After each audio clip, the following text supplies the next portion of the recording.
this is a final question to you. You touched upon towards the end. You touched upon the official narrative, so to speak. Where do you see that today? What is the state of this official narrative today, based on what we've heard so far from the public inquiry?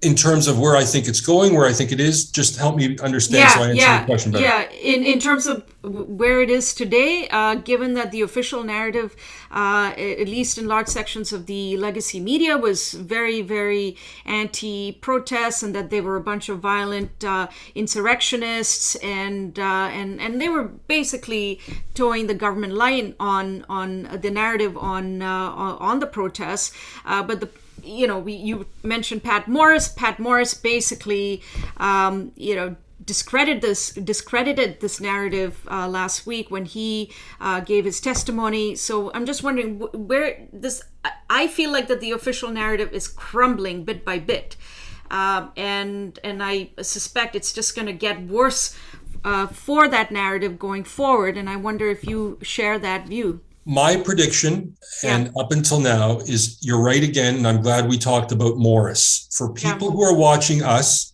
and I hope people are watching us, for people who are watching us, when we're done, because you can't leave until Rupa and I are done, you really should go find Pat Morris's testimony. It's really worth watching. I know it's not exciting. I know it's not a shiny new object, but if you're really a person of deep conscience in this country, go find the clips of him answering those questions. To your question of where it's going, I think it is crumbling. I never thought it was that strong to start with, Rupa. So I think we're starting with sort of a straw man or a glass house. Okay. So I have to say, I never thought it had constitutional or foundational footing. If it did, the narrative would have been much clearer, not this Jenga mix of building blocks and Legos that don't match, and Peter can't speak to Paul and the right hand doesn't speak to the left. Yeah. Remember, we're talking about an extraordinary act. We are not talking about something that, every 4 or 5 years comes to play, or something that every 10 or 15 years, somebody's so annoying that we have to invoke this document, okay? We're not talking about that. We're talking about something that was meant to be as rare as the dodo bird. And if something as rare as the dodo bird or the proverbial unicorn descended on Ottawa, just Ottawa, on that day, where all sorts of police officers said, we don't need the act. We've got what we need. Yeah. There wasn't unanimous agreement, which is why Ford's testimony is desired. Did Ford think this was an emergency, or was he enjoying his heated snowmobile? I'm being facetious. But I never thought that this was that strong. So I think it will continue on the path it is. I think you'll see more of an attempt to smear. As it gets worse for the narrative, you'll see more of an attempt to smear the protesters. To your point about media, how does the narrative get out that convoy is bad, or that vaccine mandates are good, or that Pfizer and Moderna are heroes, unless it's on the 6 o'clock mainstream news or the front page of the Globe and Mail? I did a whole piece last week. Again, I'm not going to get into it. People can find it if they want. I'm not going to plug it.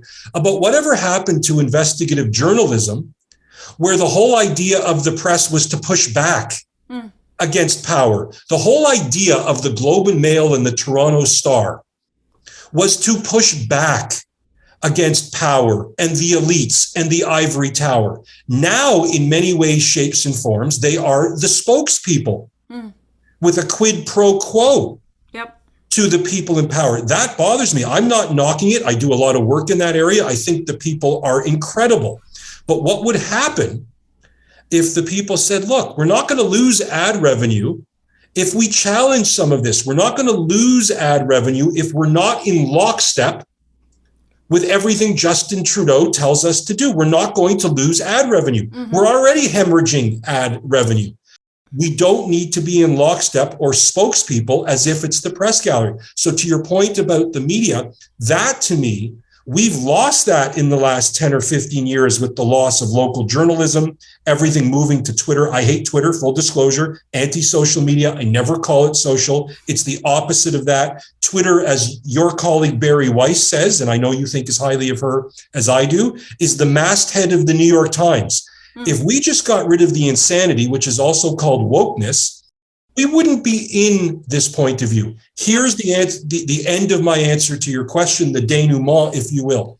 As bad as I think the narrative is, the fact that it's crumbling or mixed, maybe I'll say mixed to be fair, I wouldn't be shocked if Justin Trudeau turns it around. I don't think he would be as prepared, even though he was going to testify and should and all. And I give him credit for this. I'm not a fan of his policies. I am a fan of his hair. I continue to be jealous of it.